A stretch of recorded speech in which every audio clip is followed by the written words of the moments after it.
Hello. Welcome to another Friday at Cardboard Alchemy. I am Peter Vaughan. I'm here to kick off the weekend or join you whenever you're watching this. We're doing behind the scenes at a board game publisher. Everything you want to know. Well, I mean, you can ask me anything either in the chat or in a stream, and we'll get to that question. We also have Rosie on our team here who will help me get to all these questions and say hi and remind me all the topics that we have for today. So we're sort of at the end of the year. We just finished a Kickstarter recently. I'm going to keep saying that until I feel like I've passed enough months I can blame everything on the Kickstarter. But you know, we don't have a lot of like official topics, but what we are doing is we're sort of, our general thing is to cover some announcements and cover some fun things, and then to go to questions. In the new year, we're going to have possibly even some game segments, or we'll do some other fun things. We're going to be doing a lot of fun things at Cardboard Alchemy. And like I said, if you ask a question, we'll get to it. I remember we did our own convention for the first time in 2023 called Potion Con, and we had this one segment where everyone was asking Brad and I questions about Cardboard Alchemy, and there was a lot of questions we answered, but there was a lot of questions we didn't get to answer in that stream. So I'm going to actually go back to that stream and get some of those questions as well. And I see we have some people here. Michael Henley, so happy to make this event for once. Yay, welcome. You know, yeah, this is at a certain time on Friday mornings. It's for us in the Pacific time zone, and for Rosie in the afternoon, evening. But if they're, you know, like, we're also looking at other events on our Discord and other times. We chose this time because we're hoping we can still catch some people in a couple time zones. But we also put it on YouTube so that you can catch it later. So today, lots of things to talk about. First, I want to talk about hello from Potion Dragons. This little cute dragon is part of, recently we made a couple new items we put in our shop, because I'm not going to lie, most of the things around here are about dragons. Just because, I mean, that's how it goes when you make a game like Flamecraft and everyone says, oh, I'll take more of that, please. So we put some things in our shop, namely some new coins, new dragon minis, new jumbo wooden tokens. We did 2 new plush. And we also have a promo shop called Stuff the Magic Dragon. One of our 4 new promo shops we did this year. And so those have started shipping. We've had those on pre-order for a long time, because we've actually been making those for like a year and a half, or it's just been like this whole process to make these things, as it usually is. And outside of a Kickstarter, it's a little harder to see the progress of those. But we recently, this fall, said, hey, they're going to come, and who wants to get some? And we did pre-orders. We did that with Lucky Duck Games. They also had some of the same products. And deluxe products are in big demand for Flamecraft, because it's been in Flamecraft. Let's see, I think we're at, I want to say, almost 300,000 units of Flamecraft produced worldwide. So Flamecraft is now in 26 languages, and it's in a lot of shops, but it's in the standard edition. And so a lot of people are asking for, how can I bling this out? And part of that is because they see the community has blinged it out, DIY projects or official merchandise. People have seen that there are more things to do with Flamecraft, and that there's always some more fun things coming. And so we decided to make a deluxe set of products that could be unique from the first ones and get out to everyone. We actually, the boat came in recently into the UK. So we're shipping all of our worldwide products. I believe Canada won the race and was receiving the products first, just by virtue of how the orders went out. But the United States, sadly, the boat was the most delayed probably we could get. But we predicted Q4. And I am here to tell you that if you pre-ordered anything, you have already gotten, some of you have gotten a shipping notice. Some have gone out yesterday. We are racing to the end of the month, and some people will get them definitely by Christmas. Other people will be getting them by the end of the year. We sent out a special email that said what the situation was if you were hoping to have it for the holidays. It's super close, but we're really excited because we're seeing pictures now of people having new merch for Flamecraft. Super exciting. The new coins, if you haven't seen those yet, I'm sure there'll be pictures out there. And there's some of the streams that we've talked about them each have a different dragon head on them. And the jumbo resources are 40% bigger, so it's giant toast, which is good for accessibility, but it's also just a chance to partner with Game Trace and have, I mean, if you've already got the deluxe ones, you might be fine, but there's a lot of people who are still looking to bling it out further. And new minis, the Series 2 minis are really special to us because it was our first chance of getting the pink dragon, which previously was a rare item, but we got all 7 dragon types in there. And they all have props. They're based on dragons that are in the game. So like Hot Dog got his own mini, and Starburst, one of Sidar's favorites, is holding presents. It's really cute. So anyway, the Flamecraft stuff is a really big thing for us because the shop that we opened in Cardboard Alchemy is actually only... and it opened in May, so it's not even a full year old. It's something that we didn't ever expect we would do at Cardboard Alchemy. So if you want to talk about like how a board game publisher, predictably is, okay, we're either making crowdfunding projects or we're making products for retail or whatever, we're making games. We didn't expect to be making additional products for Flamecraft. That was never on the agenda. It was never planned to open a shop. Honestly, we were going to make products for Kickstarter, and then that's it. Lucky Duck Games taking over the retail side. So it's very interesting to pivot as a company and go, well, there is just so many people asking, which is a thrill. It's just a thrill to have this much interest in a game. So we did open a shop. And I want to shout out to Brad right now, who is the one who figured out how to make that shop possible, figured out how to get plugins to make that shop work in 2 zones of the world. Because originally we were going to say, well, let's just open up a US shop. We are a tiny company. It is a big deal to open up a shop that's as much as worldwide as we can do. Recently, we've been struggling with different fulfillment things. This is different than Kickstarter, right? Kickstarter, you run big production runs, and the shop doesn't have those big production runs, and we have to do shipping the best we can. Shout out to Brad. That's right. Brad kicked butt at that shop. So it is largely now it's running kind of smoothly where, the orders go straight through. Sometimes we still have to do some finagling on the orders, and also Judy on our team, Judy and Brad both run all of the hear back from all the orders, because there's a number of times where someone orders something and then says, oh, I actually want to change it, or there's something like that. There's even been times, we're not going to dwell on these times, but there's even been times people have tried to scam our shop and do things not appropriate to they'll actually be shipping out of our shop. They'll be ordering things and then with a eBay store and saying that it's our shop. And so there's all sorts of stuff. When you get a interest in, say, dragons, the interest goes all over the place, right? So we've had to catch those and say, all right, no, we're not going to do that. Thanks.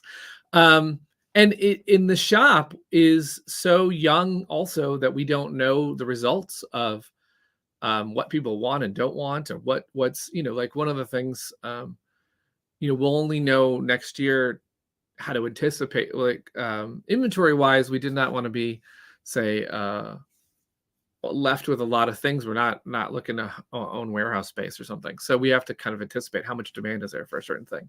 So this is all to say that if you are in our Discord or Facebook groups or in this chat, you can tell us the kind of things that have worked or not worked. And we hear a lot of it. Obviously, we hear, we had an entire Discord channel for about several months that I deliberately said, what are your wish list items?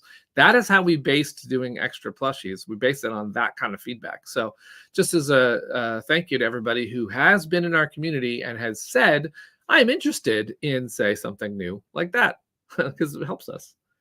Now, we have other fun topics. We've got some talented dragons on our shop to make the magic happen. Yes, Brad is right. It is not a single job. But at the same time, I did want to say that it was a lot of hard work from Brad, especially. Ellie's like, that was the purpose of that channel. Yeah, I mean, we do test games publicly to find out if they're good. We do create channels sometimes and ask polls and do fun things. I'm sure as Rosie has joined us for communications, you're going to find lots of feedback opportunities at Cardboard Alchemy to help us shape what kind of things we make, both on crowdfunding campaigns and in our shop, right? All right, so we had some other things we wanted to talk about.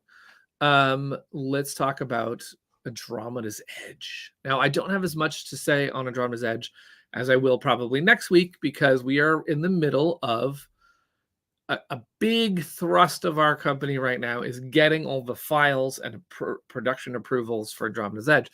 So we're like heads down kind of doing that stuff. This, I am working on an update for backers of Andromeda's Edge. Now, if everyone doesn't know, if you're in the chat and you're mostly here for the dragons, there actually are Flamecraft dragons that do appear in space in Andromeda's Edge. But Andromeda's Edge is a worker placement game. It's a giant, sprawling,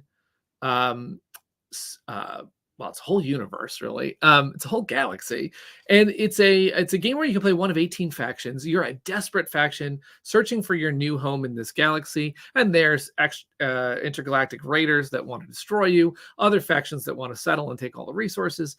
But it's not, you know, you think of big space games like that, you think of like a warring, blow up the other kind of person game, but it's actually, like I said, it's a worker placement game. So what is that like? It's more of a resource management, engine building. You're trying to build back your civilization. So it's a lot less, there is battle, but it is a lot more about your production and your efficiency and how you want to go in these different tracks. Do you want to go into commerce or civilization?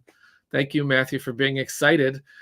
We are in the thick of making this thing, and I will say, I can confidently say this is the biggest production I've ever been involved in. And I was the one who developed, art directed, and produced Dwellings of Eldervale, which is of the same scope. So I thought, I've made this kind of scope before, but this game, this game is the biggest scope I've ever seen. Part of it is because it's just a ramp up of, there's so many moving parts to this game, and it's not a linear curve. It's actually, you know, when you have more components and you have more rules to check and you have more minis to produce and more game trays to cram into a box and more and more and more, the escalation of the quality control and to make it a really, really good game that lasts on everyone's table is a pressure that I have on my shoulders every day. And we all do at this company. We're trying to make beautiful, beautiful games, great gameplay. It's really important to us to make these games that are at the top of their class.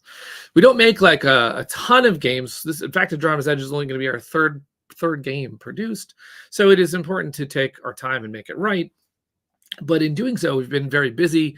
We also launched Critter Kitchen, and so Andromeda's Edge has been like at the same time proceeding along. I'm about to send out an update on GameFound, because that's where we crowdfunded that game. But as a sneak preview for some of the people who visit our streams, I'll show you a couple pieces, because that's going to be fun to explore. So I don't know if I've actually showed this one in an update or not.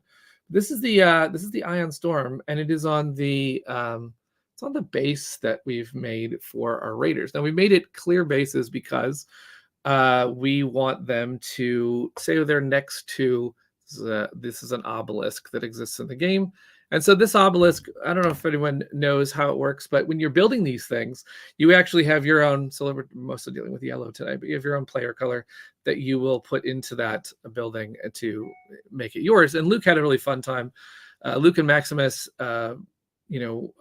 designed these fun buildings that you can upgrade. So when this is next to a building, it just so happens they're both yellow, but then you can have this scale, especially when you've got the player ship as well. So this is a player heavy cruiser. And these kind of plastics are the things we're working on. For example, I just got the plastic, and this will be in our update. I just got the plastics for every single player color, and also the washed minis, a first pass, which, for example, so I don't know if you can, this is like hard to do on here, but like there is a, and this will again beginner update. Let's get this going the same way so we can see. But there is a, so one of the goals we've had is to get it so that if you're getting the mini regular, or if you're getting it washed, we still want it to be yellow. We still want it to have, I'm not going to get the camera to get that detail. We still want it to have a feeling that you're playing the yellow player color, but also how do we get it cooler with this like ambient occlusion, this wash on it to like bring out those details that Sergio and Chavez, the artist, and Eric Tosco, the modeler, spent a lot of time getting in there. You know, the fighter is a little bit like a little bit modeled after a a Star Wars, and the science vessel's a little Star Trek like. You know, so there's this like, so this is the heavy cruiser has got a Battlestar Galactica vibe a little bit. And so when you've got all these things on the table, one of the things that we're really trying to do is make sure the player color pops in the buildings, and that the scale of, like, when you have the raiders and they're kind of looming by, that you feel pretty threatened by this thing coming at you. And I will say that as we got the first pieces of the colors, like, for example, the purple's not right, the whitewash is not right, we're going back and forth. So these are the things that we do.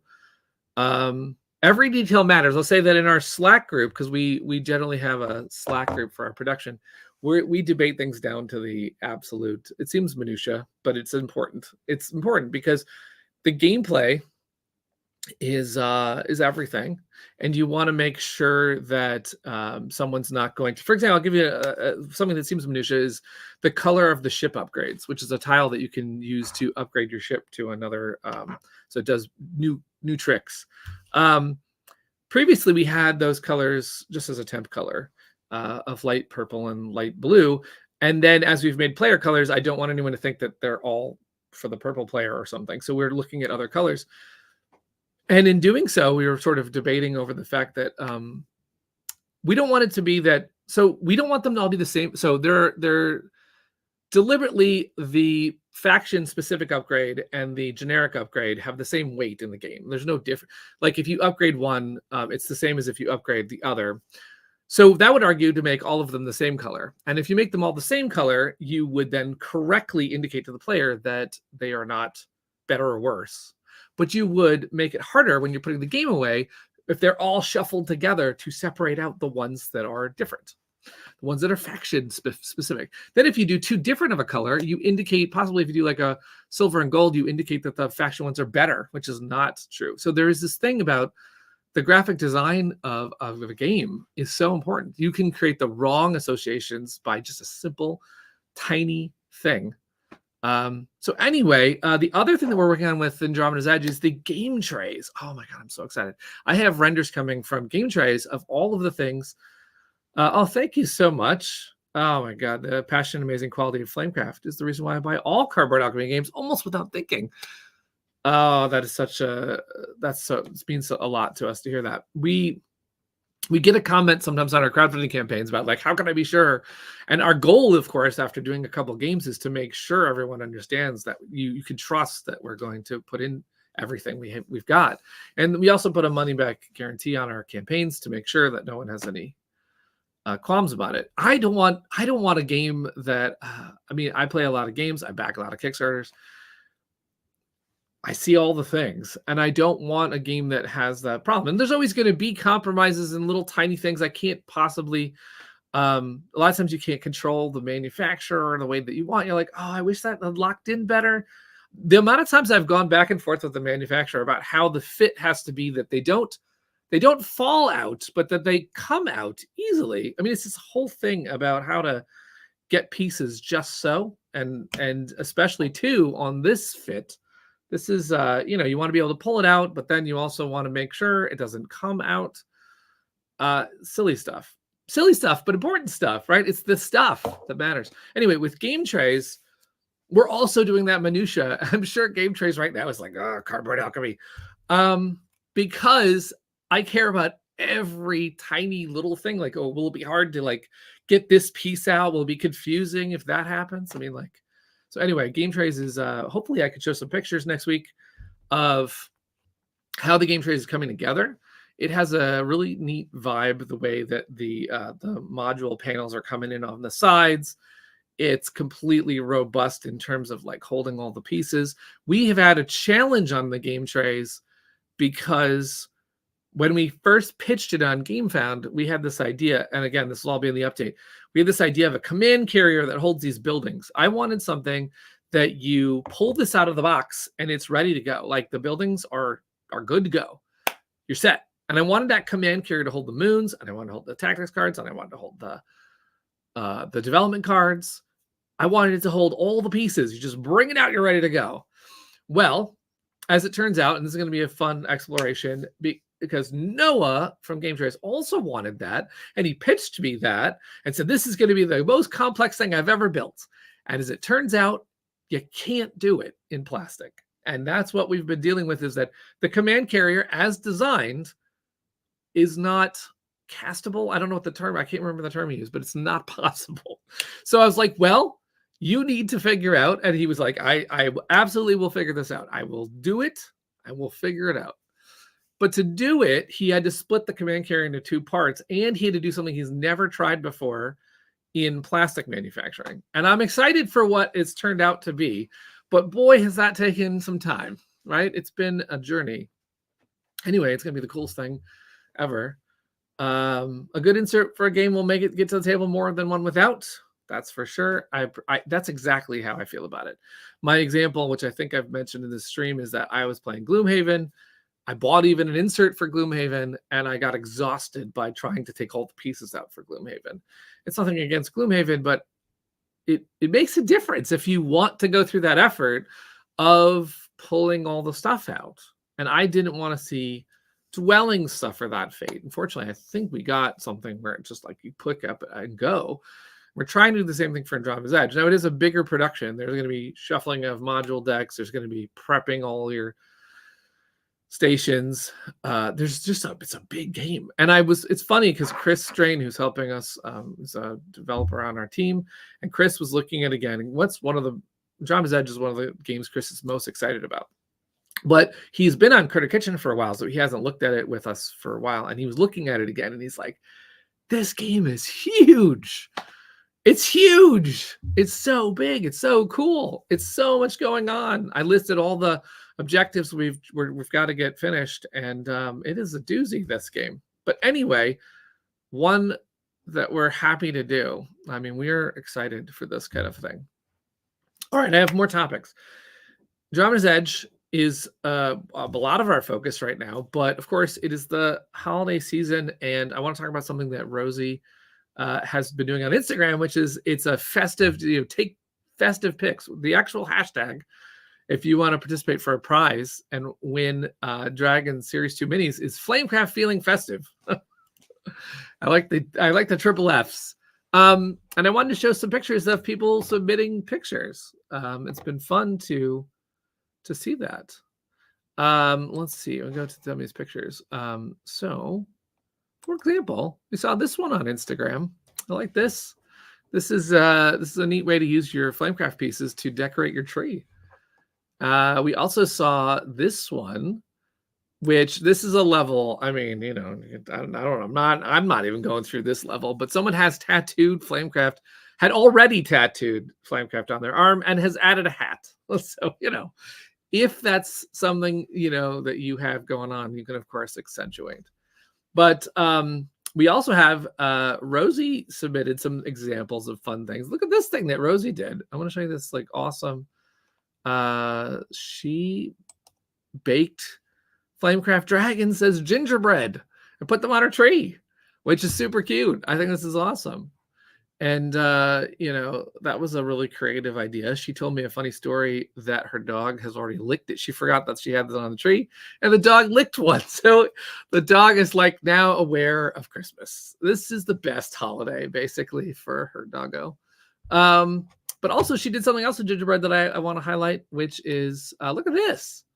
That's so fun. That is such a it's got even the dragon prints on the snow, the powdered sugar or whatever, the flour leading up there. It's so neat to have. Which shop is it though, everyone? Guess which yes, shop. You have to know which shop that is. If you're a Flamecraft fan, in the comments, what shop has Rosie made there? It's a lot of fun. Look at that. I think the hint is probably the menu. That's the best gingerbread house ever. I do like making gingerbread houses as well. So what we're doing is a lot of different. If you're feeling in a festive mood, we are. This is the kind of thing we like to do. Is like we like to see our community make DIY things. Potable potions. That could be it.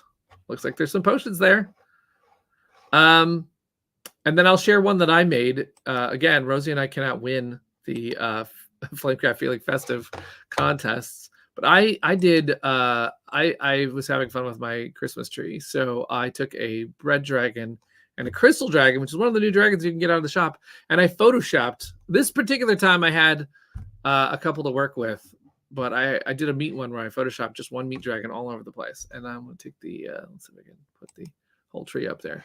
So it is silly fun, but that is the kind of thing we like to do. And every month on Instagram, Rosie varies it up. So there is a different thing to do. Last month was taking like a shop card and actually going to a location in town that had that type of shop, like taking Critical Roles to a bread, like to bakery, you know, or I saw a really cool one that was putting the card right in the bunch of flowers for the Hello Nursery shop. So anyway, we like to have fun. I want to do something on our Discord where I want to explain how many prizes we gave away in 2023, because it was a lot. Probably because PotionCon, of course, added hundreds of prizes, but there was also a lot. Every month, every newsletter we do prizes. So if you like to win stuff, you like to have fun in our Facebook groups, in our Discords, on our Instagrams, possibly someday on our TikToks. We'll have stuff to give away. We'll have stuff to win, because it's fun to win things. It's fun to game on and to also celebrate with the community that likes to play these games. Now I have another picture to share. It's not part of the Flamecraft Feeling Festive, but we also love seeing just what the community does with Flamecraft. And this is one of the coolest things I think I've ever seen anyone do with Flamecraft. You ready for it? They built a shop. They built one of the shops. I mean, I'm blown away. As Rosie put up the Hanna Dahl of Flaming Tuna Pics. This is some level of detail, and it's just amazing to go through all that and do that. I love seeing this stuff. As we all do. Sandara is blown away. I mean, we talk about someone who's tattooed their arm, but also the creativity of all of the people. We see fan pics all the time. We see people created soundtracks, and it's just an amazing thing to see people rally around these dragons. So yeah, this was a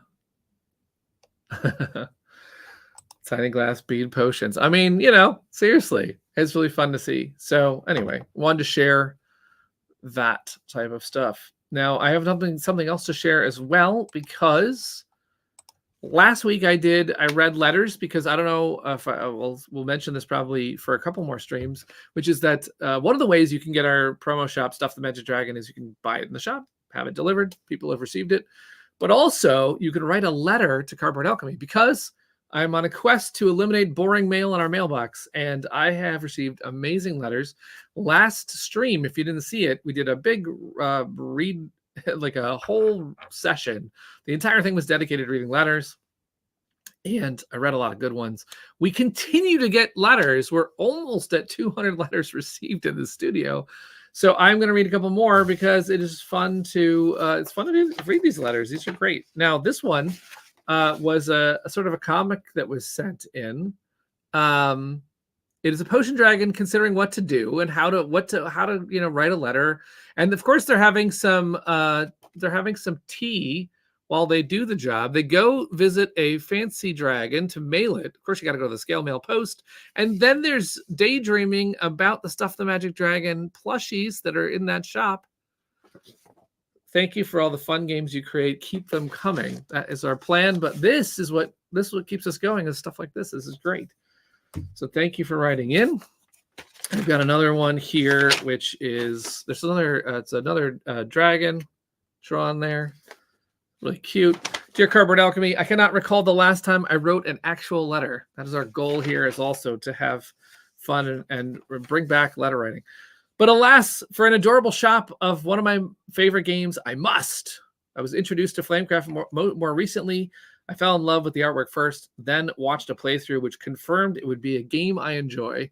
So thank you to all the people who make playthrough videos, or even in Rosie's case, TikToks, which show you how the game's going to look, because that's the kind of stuff that helps people out. Sadly, I missed the Kickstarter, but I'm glad to get the second edition deluxe items. And that is the reason why we're doing this, because people have found this game since then. Can't wait for the next Kickstarter campaign, which, thank you, we had fun. I have reserved a spot on my shelf for Critter Kitchen. That's really nice. That is super cool. We have another one here, which is reusing our stickers. I love the fact that we sent out Flamecraft stickers into the wild, and sometimes they come back. So that's really fun. It's a really good use of the stickers. Cardboard Alchemy team, thank you so much for creating such fun and amazing games. You have made a wonderful community of friendly gamers. My husband and I love playing Flamecraft so much, and we can't get enough of it. I even take my little bread dragon plush brioche, a baked bread and/or pretzels while he hangs out. That's super cute. Bring your plush to every game. I like it. So excited for PotionCon. Thanks for all that you do. So that was before we ran our con. And I want to say that I am slow, but I have written letters back. I am writing a letter back to everyone who writes in, and I am up to 100 letters mailed out. I'm very excited by that. Of the almost 200 that have written in. So yes, I'm about halfway here. So I'm working on it. Yeah, it's a lot of writing. Dear Cardboard Alchemy crew, I love all the cool Flamecraft upgrades and merch and promos coming out. You are welcome. I backed the deluxe version and gave it to my daughter for Christmas. My daughter liked it so much, we gave her friend a copy for her birthday, and another fan was made. That's what I'm talking about. I just listened to Peter on the R&R show, and I enjoyed hearing some of the Flamecraft development stories, and now I've signed up to be notified when Critter Kitchen goes live. Hopefully that worked out. I love to see a Flamecraft expansion come out. It would be an instant buy for me. In the meantime, if you have any shop promos available, that would make a great stocking stuffer for my daughter this Christmas. And I could confirm that that has already gone out in this particular case. I can't say that all of them have gone out, but I did manage to get a couple here. All right, I have another letter here. I have just a couple more to do. Hi, Cardboard Alchemy team. I'm so excited for all the things you're doing. I love Flamecraft, and I enjoy introducing it to new players. Thank you. A shout out to all the people who learn games and then teach people. I'm also really excited for Critter Kitchen coming to Kickstarter 2 days after my birthday. And I think I mentioned on the last stream, I get a kick out of people who have written on their birthday or right by their birthday. Do you have any plans to continue making promo shops for Flamecraft? Maybe. I attend Dice Tower West. Oh, we do too, actually, every year, and I'd love to see a Flamecraft and Critter Kitchen booth. Now, we don't have a booth at Dice Tower West because our company is mostly about making the games and crowdfunding, and we leave the boothing to Lucky Duck Games. But we'll be there at Dice Tower West, probably even trying the next game in the Flamecraft universe. So you'll have to find us to test it with us. All right, let's see, I'll read another couple here. Dear Brad, Peter, and the rest of the team, thank you for PotionCon. Thank you for the way you run campaigns. Thank you for giving me an excuse to show my daughter how to write a letter. You are most welcome. Thank you, prize or not. I remain grateful. If you wish to avoid international postage, here's a way you can get to me. But actually, we don't mind international postage, and we've sent you a reply internationally. All right. I want to do the next one. This is one I've talked about on the stream, and if this particular friend of ours is watching, I received a lot of interesting things in the mail. You don't have to do anything weird. You can just say promo, period, and that's it. Like, you don't have to do anything. There's people who draw. There's people who have sent in other things. Again, don't have to do any of that. But there's some ones that stand out, and one such one is I received a puzzle. Now, this is just part of the puzzle because actually where it came like this. This is how it came. And I had to put it together to read it. And I've since banned puzzles, by the way, because it was difficult. But I did figure it out. I hope that the Critter Kitchen campaign. Hold on, let me put this together. Hope that the Critter Kitchen campaign is going At least exactly as planned, or if not, is exceeding your best estimation. I found let's see. I found that one during my last book hunt, and I wanted to. Oh, I found that one during my last book hunt, and I want to share a puzzle with you all. This one will be a lot more straightforward than the ones you gave us during all those wonderful campaigns. I'm not so sure because it was hard. I actually, the way that I solved it was, I hope this finds you all in high spirits. Thank you so much.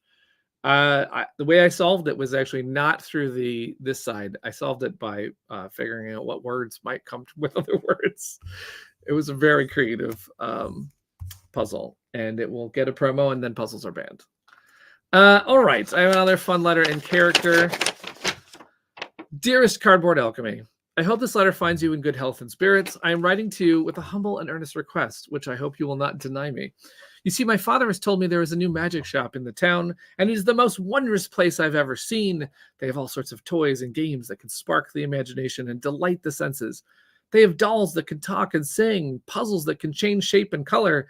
Oh boy, those will be a doozy if those ever get sent to me. Books that can tell stories and show pictures, and much more. They even have a special section for dragonkin like us, where they sell fireproof toys and accessories. Cardboard Alchemy, I've been longing to visit this shop ever since I heard about it from my father. He has already gone there and bought amazing things, and he keeps telling me how much fun he has had. They say that the shopkeeper is very kind and friendly, and he gives discounts to good customers. He also has a friendly phoenix that flies around the shop and greets the visitors. Again, I love the stories that get told here. When we now know a little bit more about Stuff the Magic Dragon shop and what is there. Cardboard Alchemy, please let me go to this shop. I promise I will be very careful and not cause any trouble. I will not breathe fire or scratch anything or bite anyone. I just love that. I will not bite anyone. I will not spend too much money or buy anything my father would not approve of. I will only go there once. Now, this I don't understand. I don't know why to go there a second time. Just to see what it is like. I will bring back something special that I will cherish forever. Please, Cardboard Alchemy, do not be a dragon about this. You know now how much I love magic and toys and how curious I am about new things. This is a once-in-a-lifetime opportunity for me, and I don't want to miss it. Please grant me your permission and your blessing to access the magic toy shop. I await your reply with bated hot breath. Your loving dragon fan. And then I will say that, yes, you have the permission to go to the shop, and you can visit it multiple times. And Jess, definitely don't bite anyone there. And we've sent you a promo in the mail. All right, I got one more. Dear Cardboard Alchemy team, we love, and it's been purple pen. So, I mean, that is a bonus point. I'm just kidding. Purple is the best, right, Ellie? We love Flamecraft. Our gaming group owns quite a few copies. Some knew it from Kickstarter. Others discovered it at Spiel. Shout out to conventions where Lucky Duck is spreading the word. And more rushed to buy retail copies as soon as they saw the game on the table. That is our goal. We want the game to look great. We have a large group, and Flamecraft is regularly in the rotation. Enough can never be said about Sandara's incredible artwork. It is so much more than cute dragons, although they certainly are. Each shop and dragon are drawn so lovingly and with so much detail and thoughtfulness. The scenes, the concepts, the colors, the humor, the world building, the inclusivity. Wow. That's what I'm talking about. And the game itself is just as wonderful, nuanced and engaging enough for veteran players, yet approachable for new players. The rulebook is tight and easy to follow. It's a competitive game that never feels bad to lose. We giggle about the shop names every time, and we awe about each dragon. Each decision is a good one. You're never having to choose the lesser of two evils. Great player interaction, smooth gameplay. Love it. We have the deluxe edition, and the components are all excellent. The inserts from game trays are perfect. Shout out to game trays. So much thought went into everything. We all want to live in the world you created. In summary, chef's kiss. And speaking of, can't wait for Critter Kitchen. That is a wonderful letter. Thank you so much for all of those kind words, and for everyone who's written in it. This is part of the joy of making games for the community. That's why we're doing it. So I appreciate it. All right. I now have probably rambled on too much, and I've missed any questions that have come in. So now Rosie can help me, because we'll just answer questions now and let everybody get on to their Friday and weekend. Does the madness ever end for you and you get a break, or are you already planning the next project with no breaks? That's a good question. We are a little. I will say, and I think I've mentioned this in a couple streams. 2023 was no break. 2022 was no break. But we are. I'd like to say we're getting better. I don't know that we are, but we are getting. We're what we're trying to do is spread out a little bit so that we can. I think we're sort of in this transition period where we're trying to do more games, and because we're trying to do more games and we're trying to get a little bit more staff, we're at this point where we have to try and figure out what appetite we have for however many games we can make, and it's a tough thing because you don't want to grow too fast and then be unable to, I've been at companies that have grown too fast, and we also want to grow too slow and not be able to keep up with our productions. I mean, Andromeda's Edge is one of those ones that's making me think about that. Like how can we keep it engaging where we all have something to do at all times, and not too engaging where we're in crunch all the time, right? I wanted 2023 to be a little bit more relaxed than it was, but that's okay. I still feel like we're really proud of the fact that we kickstarted 2 games this year to over $1 million in each campaign, and a total of over 20,000 backers, 20,000 people waiting for now a game to come out, and of course we're trying to support all of our previous ones.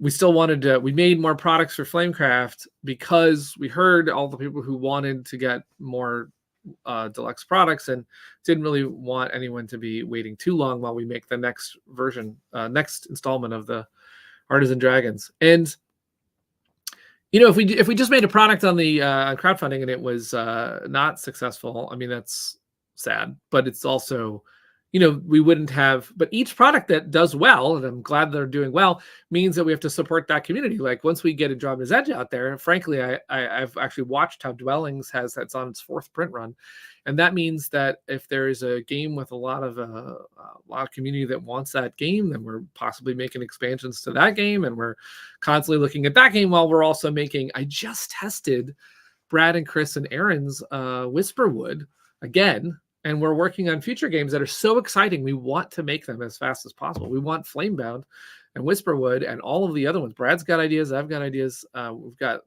other designers that we've been talking to. So how do we do that without, I don't know how we do that and slow down. But we're going to try and make sure we improve on the pacing. I already think doing these consistently is a win of late, because I have tried to do these things, and I think every member that's come on to Cardboard Alchemy is making it better and better, so that we can consistently deliver what we're trying to deliver.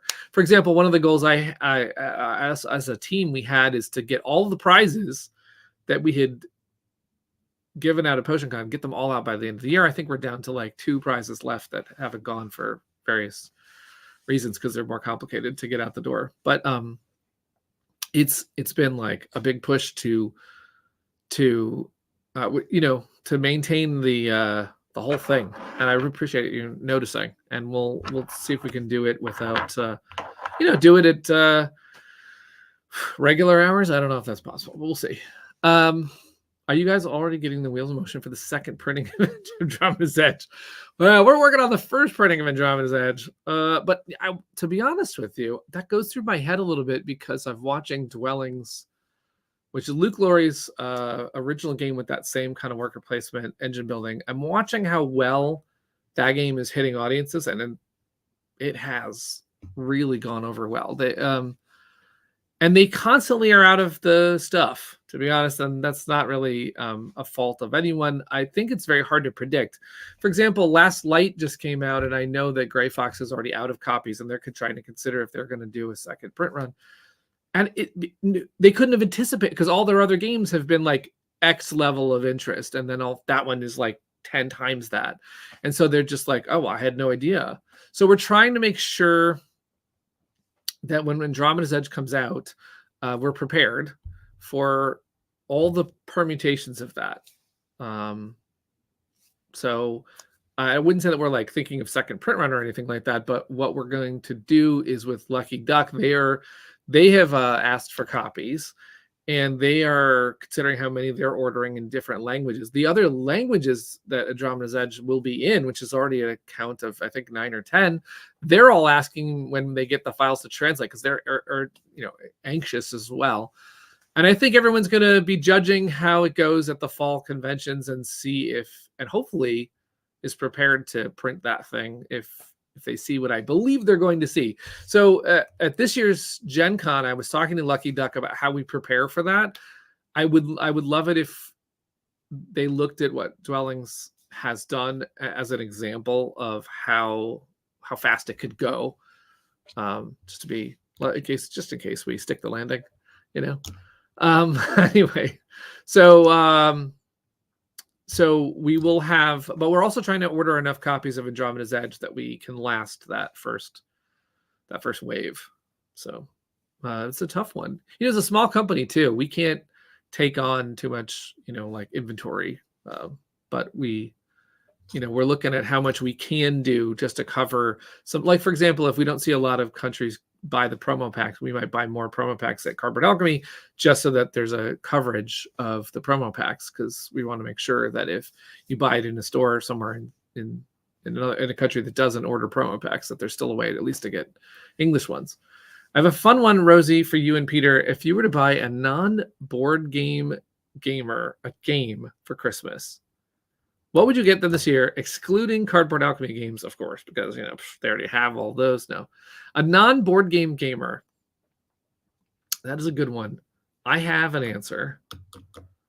I'll see what Rosie's answer is going to be. So if they're a non-board game gamer, here's what I know.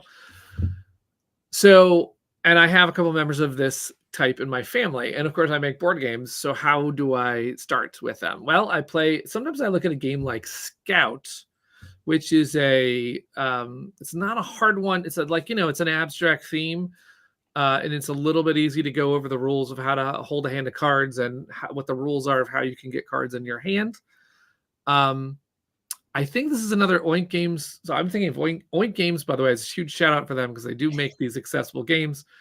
And I know, Rosie, I was literally about to say Deep Sea Adventure is my go-to. That's the one I was about to say, is Deep Sea Adventure. So I have converted so many of my family and friends. There are 8 copies in my family and friends. So Brad just shouted it out. I was thinking it, and Rosie was thinking it. This is an excellent choice.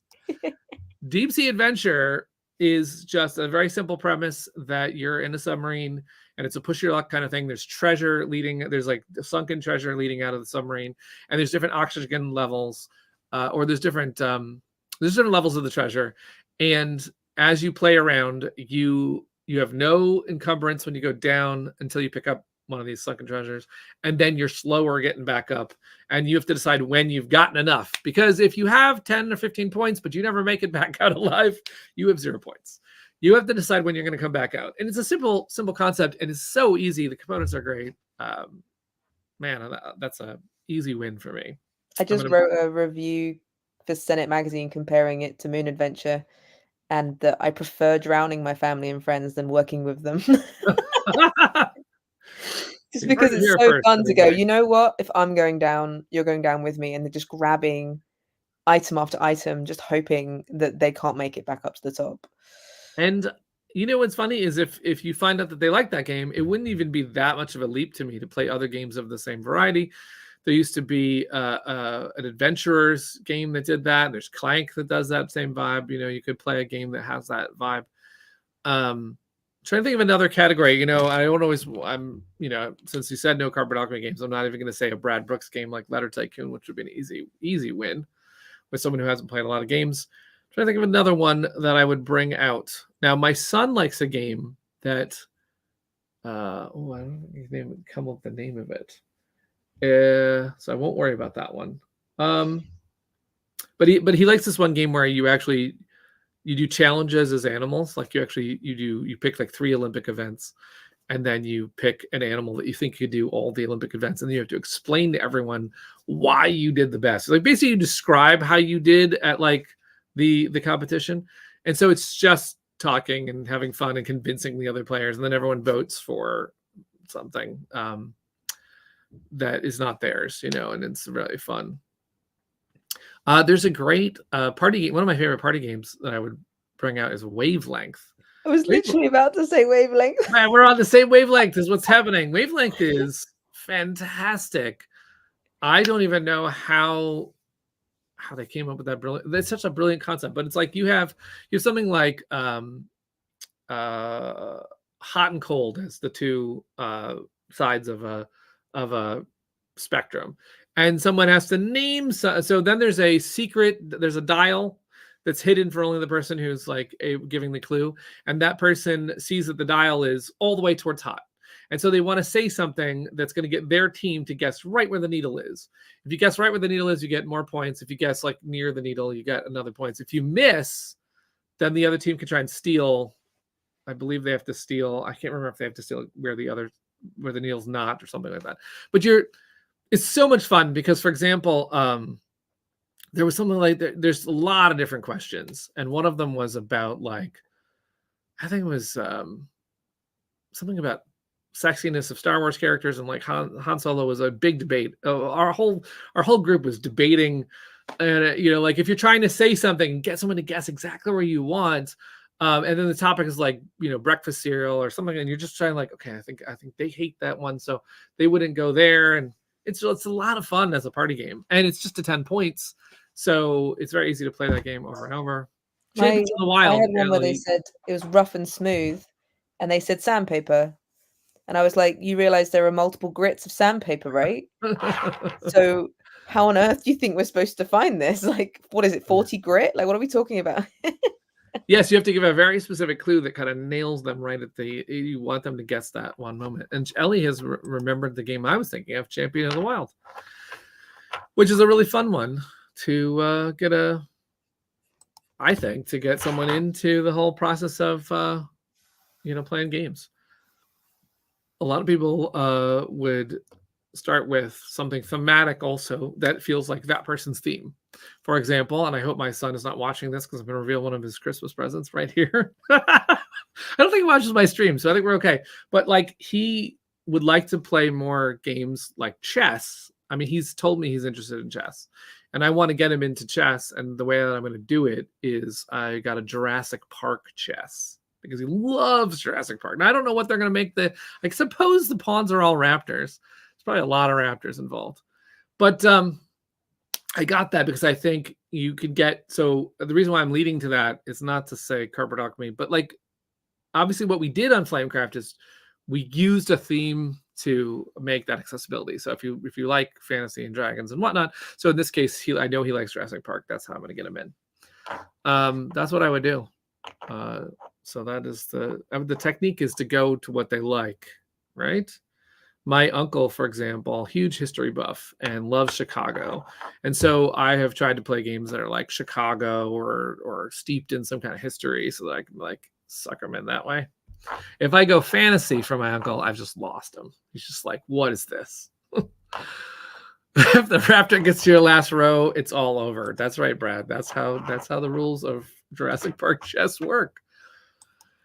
Oh man, Mark is like going to the edge. That's right. Now I'm excited because Mark has played like, I think, over 200 games of Dwellings. I can't wait to find out if we get Andromeda's Edge to be competitive with his best of the best experiences on Dwellings. So it's going to be fun. It's right now. It feels all. It's been a little bit far away for a lot of us, because when you dig in and you're making it, you're just far away from the experience. But I can't wait till we get the tabletop simulator, the online version of Andromeda's Edge, all humming again, so that we can all challenge each other in that. And we're also planning, I think, in 2024, the year that Andromeda's Edge comes out, we'll have a lot of possible tournaments or things to do with Andromeda's Edge.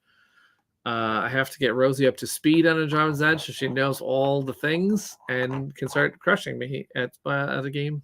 Basically, it'll be the first play, I'll have an advantage, and then after that, I'm toast. And thank you for this one. The winning theme with Flamecraft is cute fantasy art with great competitive but non-cutthroat gameplay. That's mentioned a lot, actually, is the fact that If you want to get in a non-gamer also, you do not want to go with heavy competition. You do not, well, competition is tough. Like, obviously, there is competition in Deep Sea Adventure. There is competition in even Wavelength. But there's a point where you can definitely piss someone off. I'll give you another fun, maybe not fun for my sister, but when I played games with her and I was playing, and she had was playing checkers, and there were little animals, and I had squirrels and she had rabbits or something, and I jumped over 3 of her rabbits and took those away, and that was the last time she ever wanted to play games with me, I believe. But like, you can. My son has also said, we played a survival game where we were pitted against each other. He was trying to take my characters out. I was trying to take his characters out, and he's like, "This isn't fun. Like, I don't want to destroy you." So you got to watch that if you're trying to get someone sucked in. Do not go for the super cutthroat. Oh, look at this! So Ellie says, I'm very excited for AE and CK. I mean, that's 2 games next year. I've already got approval from my friendly local game store to host teach nights. That's awesome. We're excited that we got retail copies to retailers. I met a retailer at Board Game Geek Con who told me that they were a little frustrated because Flamecraft, we were still working out how that the retailers could back at the top level. And because that didn't go well, we then changed it so that Andromeda's Edge and Critter Kitchen retailers could back at the top level, which means that when Ellie goes into that store, they'll be able to say, yeah, we got the coolest version of Critter Kitchen or Andromeda's Edge, which will help them, get those demos, get those played. Play tests, yeah, we got to play test these games next month. So we will continue. So these streams will have 2 more for the year. Actually, the next one is I will do 1 more, and then next month is next year. Yes, it is. I will do 1 more for me personally, and then Rosie's going to take the final one of the year and host a how did 2023 go in terms of your games? What games did you get? What games do you still want to get? Or what are you going to play? 189 new games this year, so it could be long. 189? Wow. And that's only the ones that Doug's recorded on Board Game Stats. I was shocked. Wow. Because the year before that, we played 50 new games. So yeah, there's a great app called Board Game Stats, BG Stats, and I love that app because what it does is if you use it, now I have had problems where I don't use it religiously and therefore I don't have all the good data. But if you use that app and you say, okay, it records location, it records time, like the day, who won, and stuff like that. You can later look at like whole pie charts of, wow, I play a lot of games on Sundays and at the park or whatever. Like you could get like data of who you've played with, data of how many times you've played a game. It's like, oh, look at that, I've played Critter Kitchen 25 times. So do you know what your most played game is this year? Right. I haven't used the app this year because I've been a little bit swamped. I love that app, but I have this annoying thing where I start off really well in January. It's like the worst. I flub it somewhere in February, and then I go, well, the whole thing is out. I can't. You need a Doug. Doug does all the tracking for us. You need I don't have to do anything. You have to have someone dedicated. I've played games with people. As soon as we finish the score, they're like immediately in the BG Stats app, and I think it's really fun to know that data. I will also say, as a tip to, I don't know how many designers we have who catch these streams, but if you're watching the stream and you're a game designer, it is super helpful to do that for playtesting as well, because then when you look back and go, who played this game? You can actually go and say, oh yeah, it's every single person who played this game. This is really, really useful. I love that app. So maybe in 2024, this is the year where I record it, and maybe I'll tie it somehow into these. I'll do some live things when we'll talk about the stats, so that maybe I'll be forced to do it. Show your graph every month. That's right. I'm also excited because we're going to do a Letter Tycoon game in this stream in 2024. I've got an idea of how to host a Letter Tycoon stream, because the new copy of Letter Tycoon is coming out. Brad's game to build your own alphabet empire is coming back out, and so we're going to do fun things in the stream with that. Of course, we've got a lot of things cooking at Cardboard Alchemy, so we'll be back to talk about those things. Thank you for joining us, and have a good weekend. Game on. Hope the holidays are going well for everybody. And until next time, cheers.